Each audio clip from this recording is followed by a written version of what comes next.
Okay, let's see if I could work this out. Um, been having some problems with YouTube. I can't say YouTube, but I'm learning how to work YouTube, uploading and things like that. Sometimes in the middle of my conversation, it will just stop on its own, and I don't really know what to do with that. So what's going on with it? But anyway, before it stop again, I had quite a few requests to share some of the stories that happened in my life that was supernatural.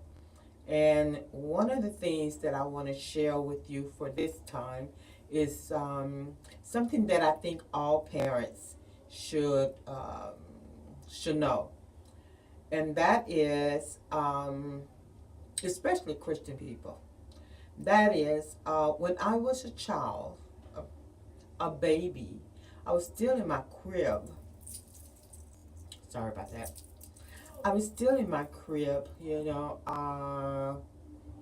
I remember one night, um, I had my bottle, and I felt this strange thing coming towards my bed. I couldn't see it, but I felt it. And so I pulled myself up on the rails um, of the of the baby crib, and I was holding on to it. I remember I was wobbling because I had to be. I wasn't even walking yet.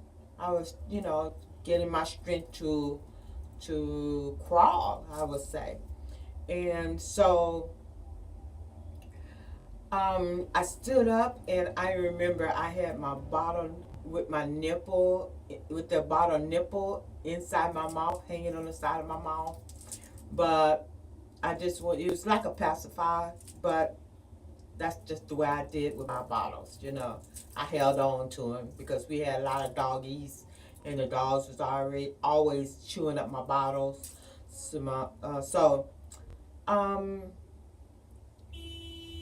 I can hear this noise sounding like a mighty wind, but yes, it was it was more of a calming type of mighty wind. Like you could hear. And so there was a hallway that was in front of me because I was in between my bedroom and my mom's bedroom, my parents' bedroom, and there was a hall. I can't really describe it. It was a Victorian house, you know. So it was a hall that would lead you to many doors and out the back door. And so from out the back door on my left side, um, as the wind began to blow, when I was hearing this wind blowing, all of a sudden this smoke started to tumble so fast you could hear it rumbling. Now, remind you that my parents were in their room sound asleep, and it seems that every time a supernatural thing would happen, it seemed like a trance will come over those that are around and yet don't see, if that makes sense. But one of these days, I will tell you about the trance that I had seen where the whole world stood still. And as it tumbled, as it got closer, the noise was louder and louder and louder. And when it did turn the curve to meet me, this figure of I'm going to say human being, but it was an angel, I believe, because I wasn't afraid. But this 6 foot 9 feet angel, human being, spirit, if you will, stood in front of me.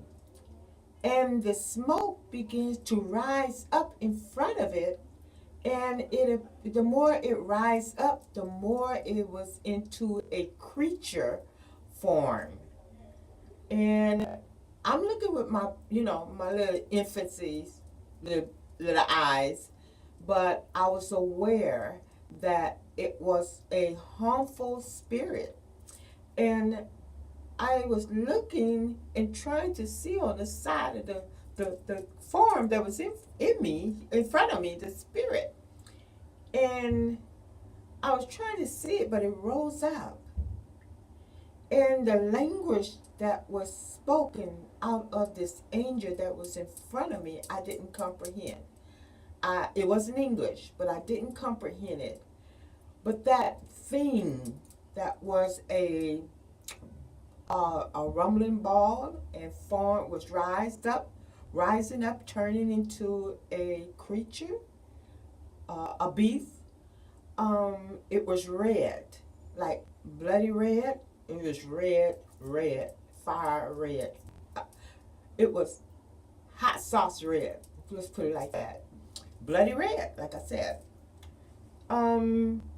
It understood the language that the angel spoke. And the angel didn't go out into her, and nor did it go into the blood of this or whatever. It just spoke. And it began to bow down. And it transparent itself back into the ball. And the same way it came in, it went out. Another thing that I didn't mention to you, I forgot to mention, is that when this thing began to start, everything began to get darker. And when it left, it was lighter. Everything lit up. Even in the middle of the night, you can actually see the walls. When it came forward, you couldn't see the walls or anything. It would have been just me and the ball. Now, I don't know where this spiritual thing came from, this angel came from.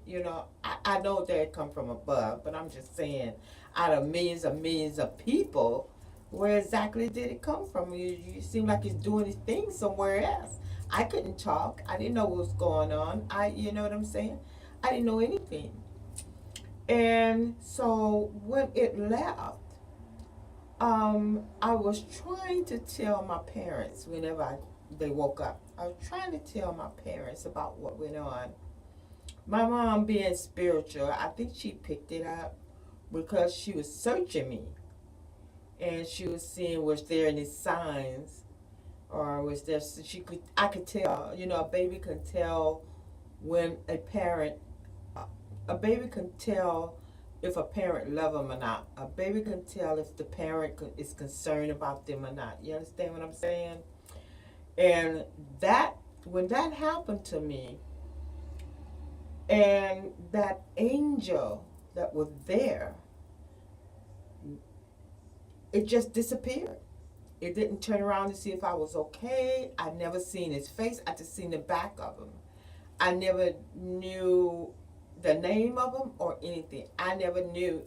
I just didn't know anything. All I know is what I saw.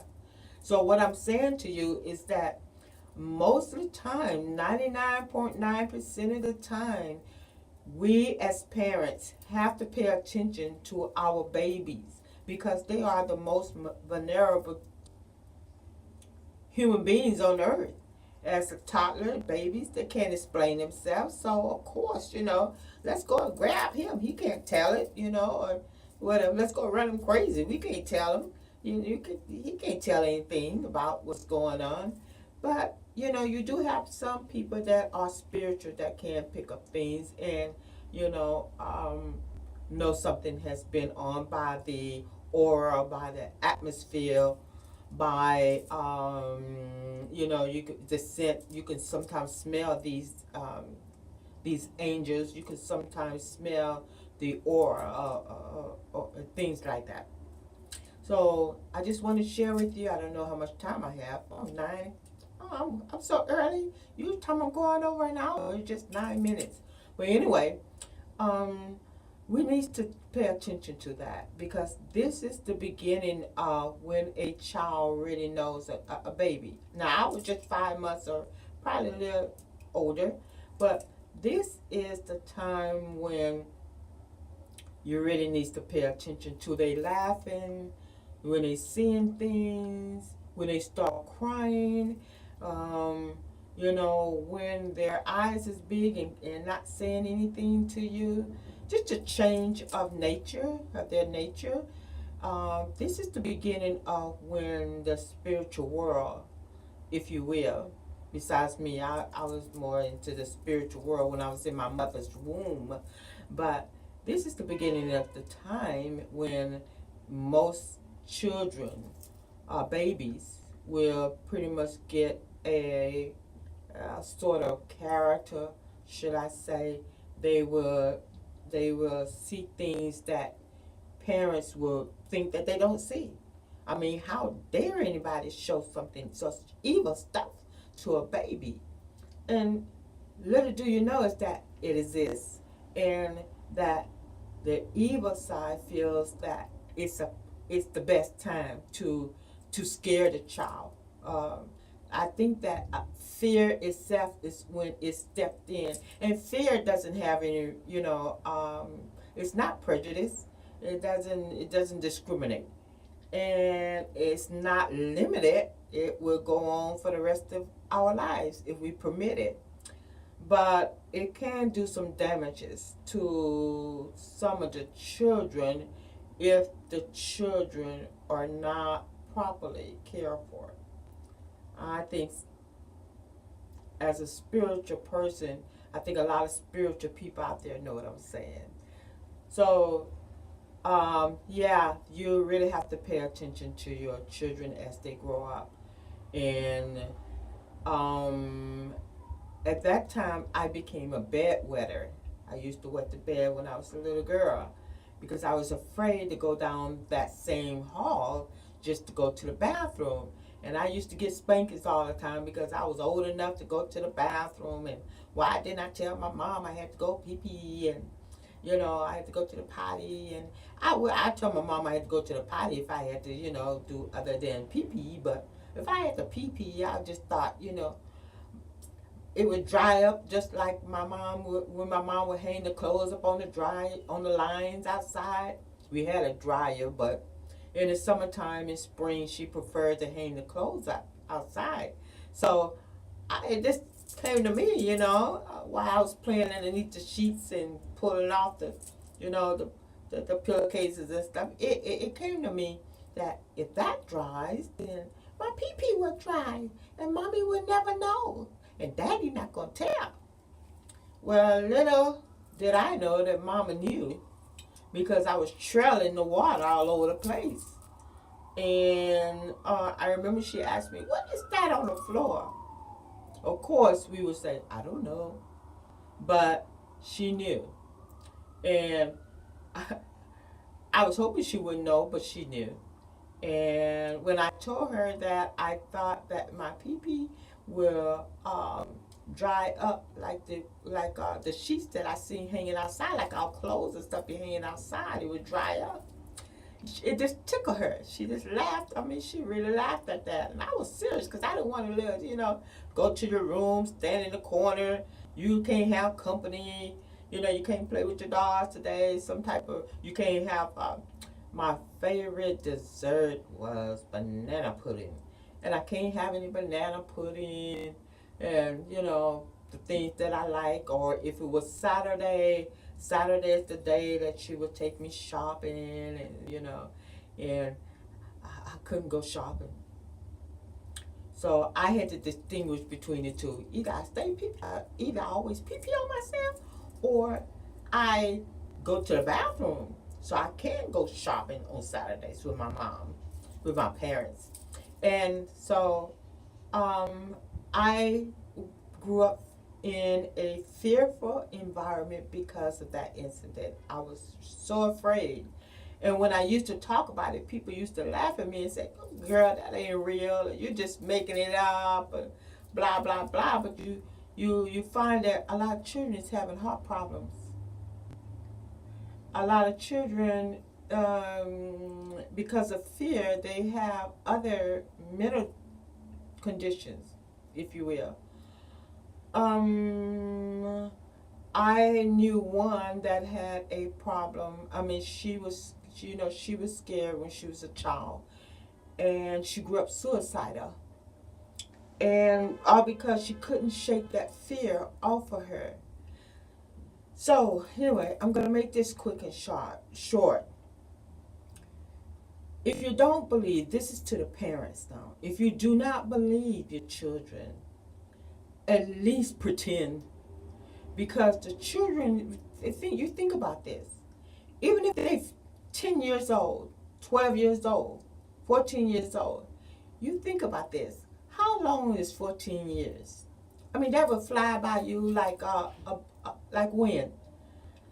WIND is what I'm saying. It fly by you. So a lot of times we let it fly by us, and we're not realizing that these kids are just 15 years or 12 years or 5 years on this earth.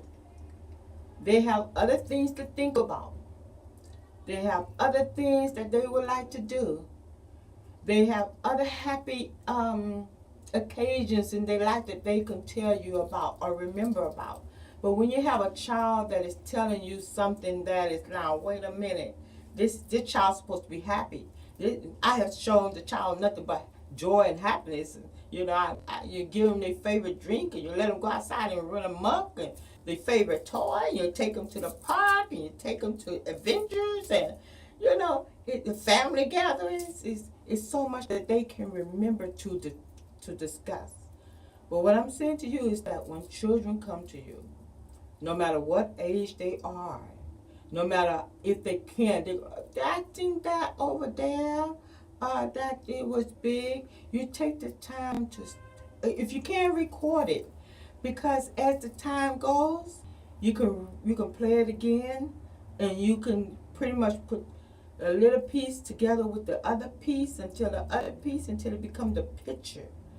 And maybe when they become adults, they probably could say, well, yeah, you know, this is what happened to me. Wow, you kept the picture. I mean, you kept the video of me discussing it. Yeah, that will help them overcome their fear. But if you don't understand, at least let them think you understand.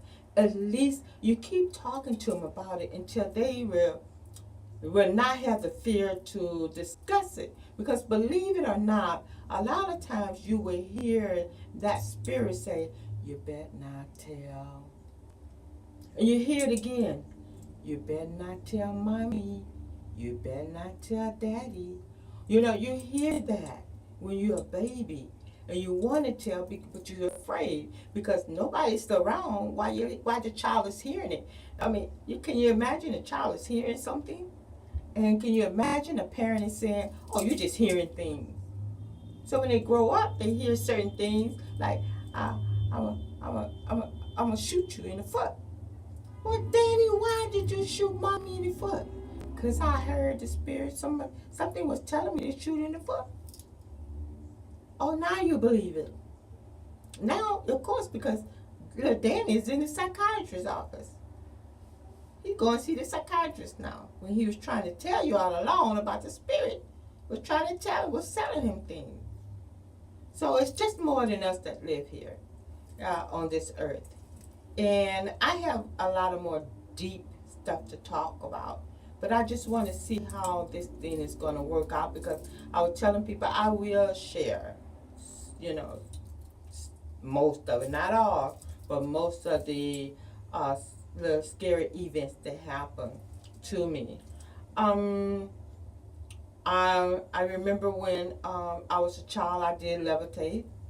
I don't know why. I remember when I was a child, I did see animals, and they was holding a conversation with me. It wasn't so much that I would walk up and talk to them, but it was the spirit that said, I want you to go and listen to what they had to say. And I would sit there and listen, and just the conversation itself was mind blowing. It reminded me sort of like the cartoons of Alice in Wonderland, because they're so intelligent, and it just blow your mind if they could really speak to you. And at that time, I wasn't afraid. And the reason why I wasn't, let me tell you this, not because I'm so good or whatever. That's not the case. Not because I do wrong. It's not because people think I don't do wrong. I'm special. That's not the case. What it is, obedience. I'm very, very nosy, like I told you, about spiritual things, and I will check it out. No matter how old I would go check it out. If I didn't have to go down that hallway. So, I was always into a lot of nosy stuff, and I got my nose stuck into businesses that I had no business to stick my nose in. My mom called it opening up the door, walking through the door, and stuff like that. So she had to call me back out and pull me back out. And so that's a long, scary story right there, is when she had to pull me out because I opened up the door and I walked in there being nosy, following these strange spirits or familiar spirits. So let me know what you think about it. I'm trying to, get warmed up about this because I really want you to know the truth that is really happening on this earth. And I want you to know that when I do tell you things, I can say it again and again and again and again because it really happened to me. And I'm thinking that maybe because I need to share with other people that probably be going to similar things. But remember, sometimes this stuff will damage a child if the parents is not, acceptable of what they're saying. You might be thinking, oh, okay, yeah, right. But they're looking at your appearance. They're looking at how you're looking at them. They're looking in your eyes. And they pretty much could feel your soul. That's what I want to tell you. Once the spirit of fear will enter into them, they would also get the spirit of truth, because the spirit of fear will lie to them, but the spirit of truth steps in, and then that's when the war is between them two. Most likely the spirit of truth is going to prevail, but it takes work and it takes help. That people will help you. People will say, you know what? Yeah, I understand what you're saying. I know what you're saying. As I got older, people would start sharing with me about their supernatural encounter. So that's what I want to talk to you about. I hope that I have made some sense here. If I didn't, just overlook it, because you're going to get a whole lot of more things from me that might not make sense. But I'm going to tell it anyway. I'm going to tell you the truth. Call it what you want. In the meantime, stay blessed. Don't forget to share. Don't forget to subscribe. And please leave your comments. Let me know what you're thinking and what your thoughts are. Or if there's anything any questions, or something that you want me to discuss on here, let me know on full moon. It's not full moon, but it's Bayou Altar. So I explained with you about Bayou Altar one day, how that came about. In the meantime, you stay blessed. Love you all, and blessed be upon thee, and thou see.